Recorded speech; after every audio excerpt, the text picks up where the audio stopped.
Buat kalian yang udah pernah nonton review manga One Punch Man Season 3 di channel lain, tidak dianjurkan untuk menonton video ini. Karena video ini dibuat untuk project review manga One Punch Man lanjutan dari Season 2 sampai manga terbaru. Dan mungkin penjabarannya sedikit lebih detail dari channel lainnya. Tapi jika kalian belum pernah nonton dan pengen dapat review dengan gaya penyampaian yang simple, nyaman, dan mungkin mudah dipahami, silahkan tonton video ini sampai habis. Oh iya, jangan lupa pas nonton pakai headset, earphone, atau sejenisnya ya guys, biar feel-nya lebih dapat. Thank you!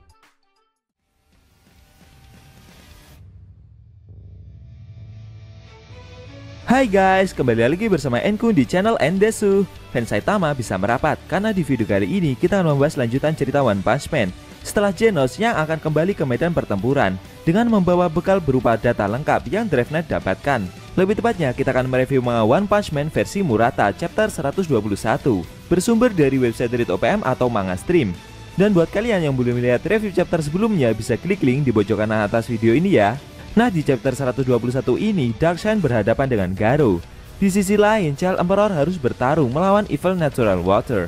Apakah kedua pahlawan kelas S itu akan menang? Penasaran? Oke, langsung aja kita bahas. Let's go!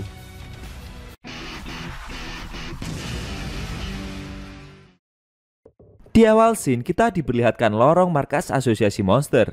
Tiba-tiba di salah satu dinding lorong itu, puri-puri prisoner terlempar dan menembus beberapa dinding dengan sangat keras. Ternyata dia menerima banyak serangan telak yang Garou lancarkan, bahkan sampai membuat tubuhnya bermandikan darah.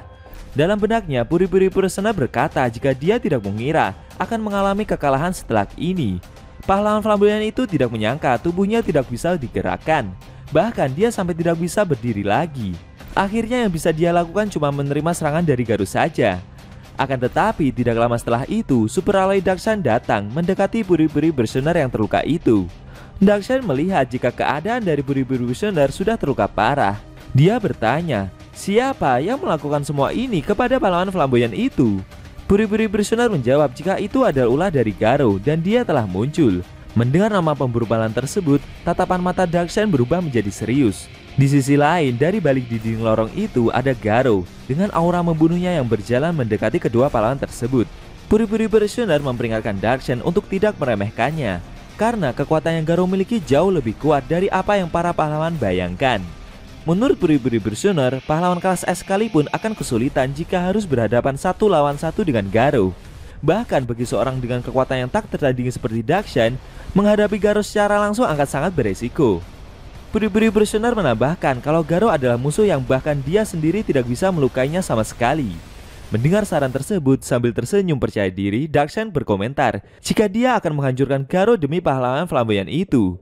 Darkseid menambahkan untuk tidak perlu mengkhawatirkannya, karena Garou tidak akan bisa melukai tubuh kekarnya itu. Melihat apa yang Darkseid katakan, membuat wajah pahlawan flamboyan tersebut jadi terpesona kepada pahlawan kelas S itu guys. Sambil mengepalkan kedua tangannya, Darkseid bersiap menghadapi Garou. Dia bertanya-tanya, apakah ada musuh yang akan dia hadapi dengan kekuatan penuh setelah ini? Sedangkan Garou juga bersiap-siap menyerang pahlawan kelas S tersebut. Pertempuran dahsyat antara Super Alloy Darkseid dengan Garou segera dimulai. Namun sayangnya scene harus berpindah. Kali ini diperlihatkan Child Emperor yang kembali ke dalam markas asosiasi monster. Bocah jenius itu berjalan menyusuri lorong sendirian. Sambil membawa alat komunikasinya, Child Emperor berharap ada kontak lagi dari Atomic Samurai soal anak yang disandera itu. Pahlawan kelas S tersebut merasa jika anak lain yang dimaksud Atomic Samurai itu mungkin masih butuh perlindungan dan lebih baik dia segera memeriksanya secara langsung. Menurut perhitungan Child Emperor, harusnya kekuatan pasukan asosiasi monster pastinya juga sudah sangat banyak berkurang. Tapi sayangnya Child Emperor sendiri juga sudah kehilangan senjata pamungkasnya saat bertarung melawan Phoenix Man. Untuk meminimalisir resiko, bocah jenius itu berencana akan bergabung dengan pahlawan lainnya. Setelah melewati lorong cukup lama, Child Emperor melihat ketiga murid Atomic Samurai yang tergeletak di suatu ruangan. Dengan sigap dia langsung menghampiri Iayan, Okametachi, dan Bushidril. Saat mengecek ketiga tubuh murid Atomic Samurai itu, Child Emperor tidak menyangka jika ketiga pendekar pedang kelas A itu telah dikalahkan semua. Meskipun mereka menerima luka parah, tapi untungnya mereka semua masih hidup dan mengalami pingsan. Salah satu dari mereka yaitu Iayan ternyata masih sadar. Dia meminta Child Emperor untuk segera pergi karena monster yang menyerang mereka bertiga masih ada di sekitar sini. Namun belum sampai Child Emperor mengambil sikap, tiba-tiba dia diserang dengan tembakan air oleh monster yang Iayan maksud. Beruntung Child Emperor berhasil menghindari tembakan itu. Dengan cepat pahlawan kelas S itu mengeluarkan senjatanya untuk bersiap-siap menghadapi monster tersebut. Akan tetapi Iayan tetap meminta Child Emperor untuk segera pergi saja, karena monster tersebut adalah salah satu dari eksekutif asosiasi monster. Child Emperor yang melihat wujud dari eksekutif itu terkejut. Dia bingung, apakah monster yang ada di hadapannya ini adalah suatu organisme hidup atau semacamnya? Karena wujudnya adalah air yang mengalir dan dapat bergerak seperti gelombang yang memiliki nyawa. Dalam benaknya Child Emperor bertanya-tanya, benarkah makhluk ini yang telah mengalahkan Iayan, Okametachi, dan Bushidril? Perlahan air-air tersebut mulai berkumpul dalam jumlah banyak. Meskipun monster air satu ini adalah salah satu eksekutif milik asosiasi monster dan memiliki level bencana naga, namun entah kenapa Child Emperor merasa jika dia akan dapat dengan mudah mengalahkan monster tersebut dibandingkan saat melawan Phoenix Man. Evil Natural Water bergerak menaikkan gelombang airnya ke atas dan bersiap-siap menyerang Child Emperor lagi. Si bocah jenius itu mengeluarkan banyak senjata dari dalam tasnya dan bersiap menghadapi eksekutif asosiasi monster tersebut. Monster itu menyerang Child Emperor dengan tembakan airnya. Beruntung pahlawan kelas S1 itu berhasil menghindari serangan tersebut. Namun dari balik tembakan air itu muncul ikan-ikan piranha dan berusaha menyerang bocah jenius itu lagi. Ikan-ikan itu menyerang senjata yang dikeluarkan dari tas Child Emperor. Melihat senjatanya dirusak, dengan sigap Child Emperor langsung menebas ikan-ikan tersebut dengan pedang lasernya. Child Emperor menganalisa serangan dari monster Evil Natural Water dan menduga jika organisme air tersebut bisa mengendalikan ikan-ikan itu.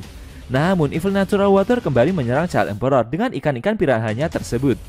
Sambil menghindari serangan ikan-ikan itu, bocah jenius tersebut menyadari ternyata ikan-ikan yang menyerangnya itu adalah bagian dari simbiosis mutualisme di antara ikan dengan tubuh air yang hidup tersebut. Sambil melihat potongan pedang milik Iayan yang tergeletak di lantai, Child Emperor menyadari jika tembakan air itu akan dapat menembus pedang baja dan meninggalkan tanda seperti lingkaran. Bocah jenius itu berspekulasi jika dia harus menghindari tembakan tersebut, karena tembakan air yang dilancarkan si monster mirip seperti pemotong air yang digunakan pekerjaan pembongkaran.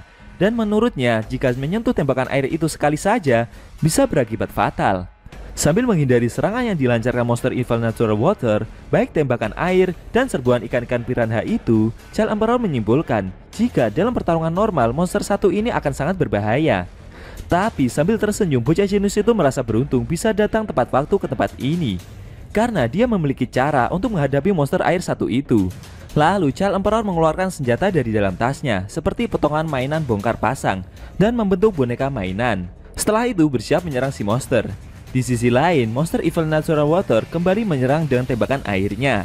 Child Emperor merespon serangan tersebut dengan tembakan udara beku dari dalam mulut boneka yang dia keluarkan. Karena monster itu terbentuk dari air, maka seketika serangan yang monster Evil Natural Water lancarkan langsung membeku, dan si monster tidak bisa bergerak layaknya ombak yang membeku karena dinginnya udara di musim salju. Dugaan Child Emperor tepat, ternyata monster yang dia hadapi ini tidak bisa mengatur temperatur tubuhnya. Terbukti dengan tubuh monster tersebut yang membeku dan tidak bergerak sama sekali itu. Meski bertarung menggunakan peralatan seadanya, ternyata Child Emperor mampu menghentikan monster satu itu. Apakah monster Evil Natural Water akan benar-benar dapat dikalahkan dengan dibekukan saja? Atau si monster masih mempunyai cara lain untuk membebaskan diri, bahkan mampu melancarkan serangan balik? Sayang sekali, scene cerita manga One Punch Man versi Murata chapter 121 telah berakhir.